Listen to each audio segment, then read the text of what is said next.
스냅앤 스포츠 주간 K리그 이번 주에는 대전 하나 시티즌 이야기 한번 해보죠. 대전 하나 시티즌 이젠 우승하나? 우승인가? 작년 대전 하나 시티즌이 구단 역사상 최초로 준우승을 거두게 됩니다. 2위를 했죠. 당연하게도 대전 시티즌 기록까지 합쳐서도 최초의 기록이고, 아시아 챔피언스 리그 진출은 대전 하나 시티즌 시절에 한번 한 적이 있기 때문에 이거는 또 두 번째 진출이긴 합니다. 자, 이렇게 된 이유가 뭐가 있을까요? 일단은 저는 개인적으로 스스로의 상황을 바꾼 황선홍 감독 이야기를 안 할 수는 없습니다. 이 부임 1년차가 바로 그 올림픽을 조지고 온 1년차죠. 굉장히 정서적으로 힘들었을 시기인데, 이때 황선홍 감독은 최대한 많은 선수들을 데려오기 시작합니다. 타 팀에서 데려갔지만 뭐 경기를 뛰지 못하는 선수들, 혹은 타 팀에서 조금 좋은 기량을 보여주지만 입지가 애매한 선수들을 엄청나게 끌어와서 선수단을 엄청 부풀려 놓기 시작을 합니다. 이 선수단을 기용을 하건 안 하건 일단 선수단을 많이 불려놓고 최대한 여러 선수들을 많이 기용을 해가면서 강등권을 탈출한 것뿐만 아니라 8위라는 성적으로 마감을 하면서, 황선홍 감독이 어떻게 보면 이때 만약에 대전이 강등을 당했다, 혹은 대전이 뭐 승강 플레이오프까지 밀렸다, 그러면 황선홍 감독의 이후의 지도자 여정을 정말 장담할 수 없는 상황이었는데 이거를 스스로 극복을 했죠.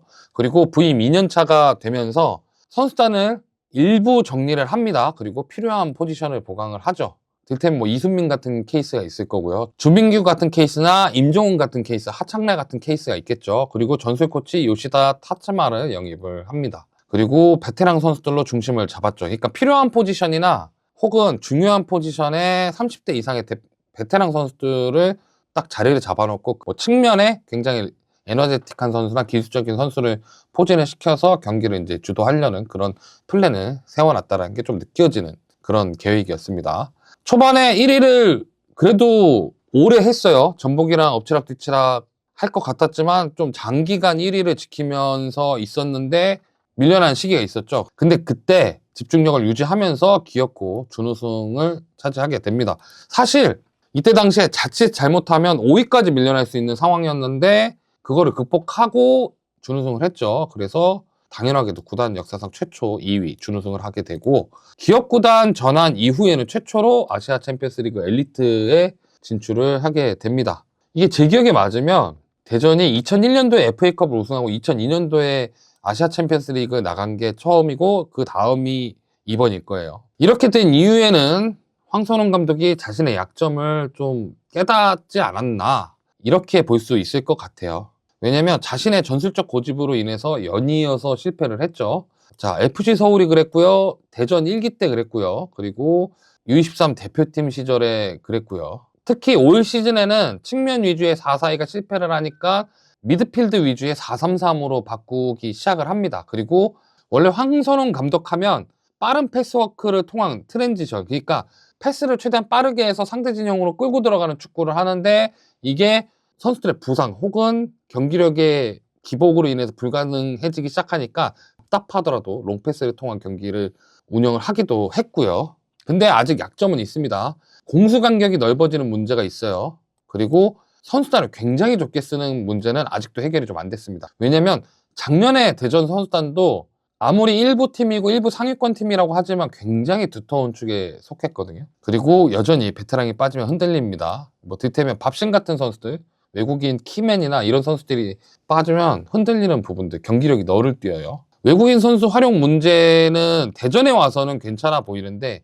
구택이 있겠죠. 구택이 이민성 감독 때부터 희한하게 계속 남아는 있는데 경쟁이 안 되고, 뭐 본인의 부상도 있었겠지만 커리어는 참 괜찮은 선수인데 결국엔 이제 시즌 말미에 계약을 해지하고 떠났잖아요. 그런 외국인과 한두 명이 꼭 삐걱대는 문제가 황선홍 감독한테는 꼭 따라다니더라고요. 본인은 이제 많이 달라졌고 실제로도 그런 부분들이 많이 느껴지긴 하지만, 왜냐면 밥신이랑 문제가 없고 마사야 같은 문화권 선수라서 덜하겠지만, 그 전에 뭐 칼레드랑 에피서울 시절에 칼레드랑 그랬고 뭐 대안이랑 그랬고 뭐 이런 일들이 많았잖아요. 오스마르랑도 그랬고. 근데 지금은 그래도 황선홍 감독이 스스로를 좀 많이 변화시키려고, 그리고 약점이 있다는 것을 인정하고 본인의 약점을 차츰차츰 타협하고 조정해 나가는 모습을 보여주고 있다라고 생각이 됩니다. 그리고 구단도 올해 의지를 불태우고 있습니다. 외국인 스트라이커를 작년 말에 일찌감치 보강을 했죠. 디오고를 데려왔는데 그 구택이 결국엔 시즌 말미 한 11월인가 정도에 계약을 해지하고 나가게 됩니다. 그러면서 디오고를 사전에 계약을 확정 짓고 시즌이 시작하자마자 데리고 왔고, 작년에 최건주, 윤도영 이 두 선수로 대표되는 이 측면 파괴력이 너무 떨어지니까 나중에 중앙 위주 혹은 롱패스 위주의 플레이로 바꾸게 되잖아요. 그래서 굉장히 사이드에 힘을 썼고, 울산 HD에서 엄원상과 루빅손을 데려오게 됩니다. 물론 엄원상은 울산에서 좀 부진한 시간이 길었지만 이 선수가 갖고 있는 포텐셜이 워낙에 좋은 선수이기 때문에, 부상이 잦잖아요. 이 부상이 잦다라는 건 이 선수가 어느 정도 케어를 하면서 뛴다라고 그러면 좋은 상황이 발생하지 않을까, 혹은 이 선수가 관리받으면서 뛴다면 기량이 다시 살아나지 않을까라는 기대를 줄 수 있고, 루빅손은 울산에서 윙백까지 볼 정도로 굉장히 수비력이 좋고 본인의 공격력도 충분히 살리면서 플레이하는 선수고, 어찌됐건 다재다능하고 하드워커고 굉장히 리그에 적응이 돼 있다는 선수이기 때문에 결국엔 대전이 이를 갈고 데려온 선수다, 이렇게 볼 수 있고요. 그리고 하창래가 나고야에서 적응을 못해서 작년에 대전에 임대로 합류를 했습니다. 그리고 대전에서 엄청 잘하니까 대전에 완전 영입을 결국엔 하게 됩니다. 그러면서 수비 누수 없이 끝났고요. 요시다 코치가 나갔습니다. 사실상 작년 2위의 주역이라고 불리는, 혹은 본체라고 불리는 요시다 코치가 교토상가의 수석 코치로 가게 되면서 또 전술 코치로 오스카 신지 코치를 새로 영입하게 됩니다. 그러면 일단 왜 이 일본인 코치를 선택을 했을까? 요시다 타츠마 코치를 내보낸 건 왜 내보냈고 왜 이 사람을 데려왔나? 그러면 요시다 코치와 오츠카 신지의 공통점과 다른 점은 무엇이 있을까? 이 부분에 대해서 한번 이야기를 해볼게요. 다른 점은, 오스카 신지 코치는 오미야랑 반포레코우에서 오랜 시간 코치로 활동을 했습니다. 다양한 코치를 했고, 그리고 하부 연령대 유스팀 코치나 유스팀 감독을 맡고, 탑팀 감독은 반포레코우에서밖에 하지 않았습니다. 그에 반해 요시다 코치는 감독으로서 경력이 굉장히 길지만 성과가 없죠.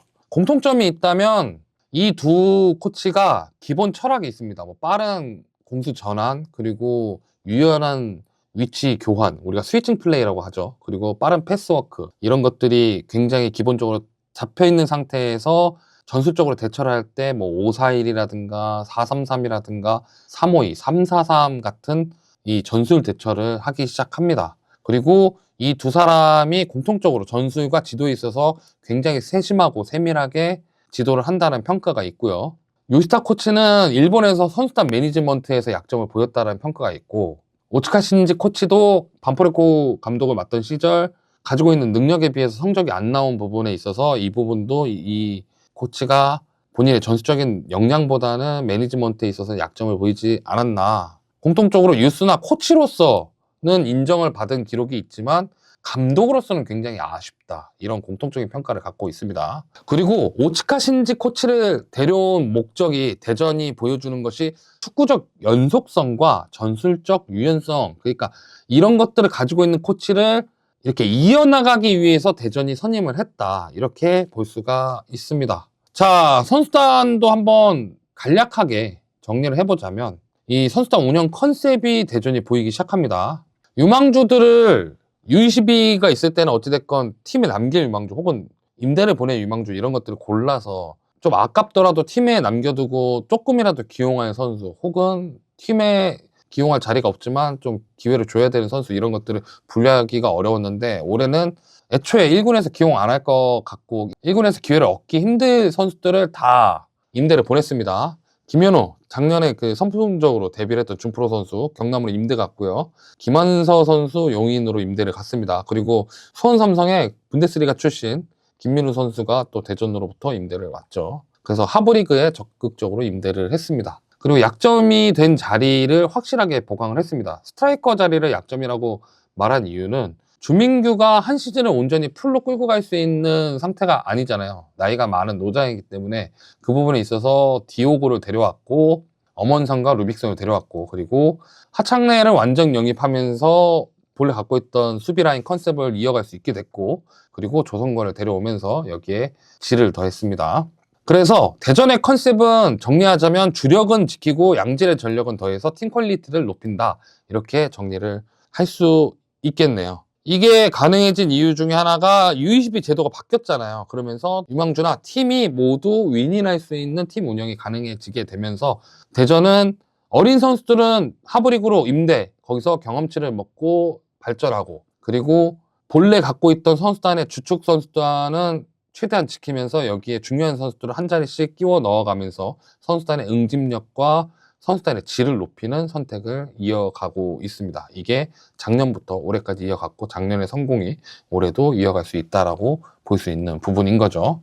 자, 그럼 불안한 점 없을까요? 자, 올해 뭐가 있죠? 월드컵이 있습니다. 월드컵이 또 32개 팀에서 48개 팀이 되면서 일정이 조금 더 깁니다. 그래서 굉장히 리그 일정이 타이트한데 대전은 또 뭘 하죠? 아시아 챔피언스 리그 엘리트를 하게 됩니다. 아시아 챔피언스 리그 엘리트야 이제 시즌 후반, K리그로 치면 이제 가을부터 아시아 챔피언스 리그 엘리트가 시작이 되지만 결국에는 대전은 전반기에는 이렇게 밀집된 K리그 일정을 치러야 되고 후반기에는 아시아 챔피언스 리그 엘리트 일정과 K리그 일정을 동시에 소화해야 되는 굉장히 힘든 상황에 놓여져 있습니다. 이 중에 뭐 김문환 선수가 또 월드컵 가겠죠. 월드컵 가면 또 그 사이에 피로도를 얻어오는 선수가 생길 거고요. 그리고 작년에 있었던 문제인데 주요 포지션의 부상이 속출하거나 관리가 좀 안 됐던 경향이 있습니다. 뭐 밥신 그렇고요. 이순민도 작년에 많이 다쳤죠. 이게 결과적으로 플레이 스타일 문제인데 황선홍 감독이 밸런스를 중요시하기 시작하고 그리고 최대한 상대 위치에서 볼을 따내서 거기서 빠른 공수 전환을 하는 것을 원하기 때문에 선수단이 많이 뛰고 굉장히 터프하게 뛰어야 되고 경합을 굉장히 강하게 시도를 해야 됩니다. 그러다 보니까 뭐 이순민 선수 다칠 때처럼이나 밥신같이 공을 오래 갖고 있다 다치거나 혹은 경합을 하다가 어디가 부딪혀서 막 쇄골이 부러진다든가 이런 부상을 당하는 경우가 많았죠. 근데 중요한 건 이런 선수들이 다치기 시작하면 팀이 너를 뛰기 시작합니다. 단적인 예로 작년에 16라운드부터인가 6경기 동안 못 이겼던 적이 있었는데 그때 16라운드를 지고 나머지 5경기를 무승부를 했던 적이 있죠. 그리고 이런 거에 이어져서 어떤 부분이 있냐면 대표적으로 제주전 가둬놓고 패다가 남태희한테 경기 막판에 동점골 먹고 비긴, 그러니까 승점을 따야 할 팀이었잖아요. 작년에 제주는 승점을 무조건 가져와야 되는 팀인데 제주 같은 팀한테 승점을 떨구는 부분, 왜냐하면 3점이었다가 1점이 되는 거니까 이런 부분들, 그리고 대전이 엄청 선수단의 숫자가 많았는데도 불구하고 로테이션을 잘 돌리지 못한 문제, 이 부분은 작년에 황선홍 감독이 말실수 한번 했어요. 로테이션에 돌리고 싶은데 로테이션에 기용할 선수가 없다. 근데 선수단은 진짜 많았거든. 그런 부분은 황선홍 감독이 올해 로테이션 부분에 있어서 특히 이 플랜을 좀 만들어서 올해는 선수단 관리를 잘 해야지 작년처럼 리그랑 코리아컵만 치러야 되는 상황이 아니기 때문에 대회가 하나가 더 있기 때문에 이 선수단 우선순위 설정, 그러니까 뭐 중앙 미드필더에 A라는 선수가 먼저 1번이면 그 뒤에 B 선수, C 선수 같은 우선순위 설정을 잘 해놓고 운영을 해야 성적을 딸 수 있지 않을까 생각이 듭니다. 그렇다면 제가 올해 대전이 우승을 해야 되는 이유에 대해서 왜 그렇게 생각했는지에 대해서 한번 이야기를 해볼게요. 먼저 전북현대는 우승 감독이 떠났습니다. 포획 감독이 떠났죠. 그리고 울산 HD는 구단이 가장 마지막 순위에 뒀던 감독이 선임이 됐습니다. 거기에 전북은 선수단 보강이 확실하게 이루어졌으나 감독이 B클럽 경험이 없고요.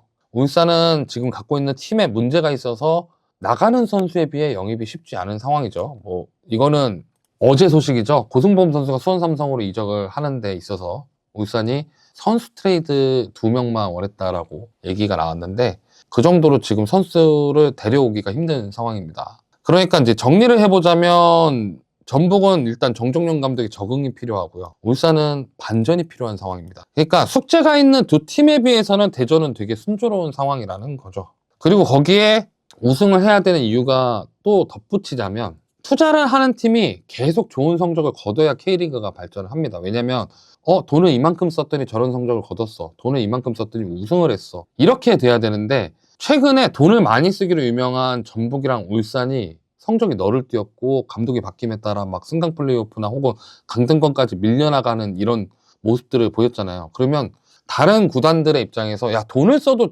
강등권까지 가는데 돈을 쓸 이유가 뭐가 있나? 니네가 먼저 잘하고 그 다음에 돈을 써보자, 이런 식의 인식으로 바뀔 수밖에 없습니다. 이게 왜 그러냐면 축구의 전문가들만 구단을 운영하는 게 아니라 누구는 경영 전문가고 누구는 마케팅 전문가 이런 식으로 이루어져 있다 보니까 돈을 쓰는 데 있어서 축구적인 접근을 하는 사람이 아닐 경우에는 우리가 흔히 얘기하는 이런 말도 안 되는 판단이 나올 수 있다는 거죠. 그래서 돈을 많이 쓰는 팀이 좋은 성적을 거둬야 K리그가 발전하고 그래야 다른 팀들, 다른 구단들의 투자도 이어질 수 있다. 그리고 대전 하나 시티즌이 기업구단으로 전환한 게 6번째 시즌이고 그동안 돈을 정말 많이 썼습니다. 구단이 벌어들일 수 있는 수익에 거의 대응하게 많이 썼기 때문에, 왜냐하면 그 이상은 쓸 수가 없으니까요. 그렇기 때문에 이제 빛을 봐야 합니다. 왜냐면 물론 구단 역사상 최초의 아시아 챔피언스 리그 진출, 그리고 최초의 준우승도 좋은 성과지만 대전 하나 시티즌 같은 팀이 한번 우승을 해야 이후에 만약에 기업구단으로 전환되거나 혹은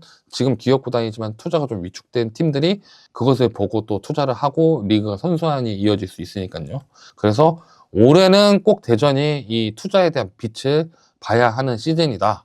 앞서 말씀드렸다시피 돈을 쓰고도 떨어졌던 전북과 울산이 있기 때문에 대전이 올해도 투자를 지금 잘하고 있고, 왜냐면 루빅손이랑 엄원상을 데려왔기 때문에 돈을 많이 썼을 거란 말이야. 그게 FA가 됐든, FA가 되면 선수단 연봉으로 더 썼을 거고, 이정료도 결코 만만치 않게 쓸 수 있는 팀이기 때문에 돈을 쓰는 팀이 떨어지면 안 됩니다. 돈을 쓰는 팀이 올해 성적이 너를 띄면 안 됩니다. 그렇기 때문에 계속 말씀드리지만 투자를 하는 팀이 성적을 거둬야 K리그가 발전하고 다른 팀들의 투자를 야기할 수 있다. 그리고 마지막으로 리그의 재미를 위해서도 특정 팀의 독주보다는 새로운 강팀의 출연이 필요합니다. 왜냐면 K리그 같은 경우에 생각보다 스토리텔링이 좀 약한 리그잖아요.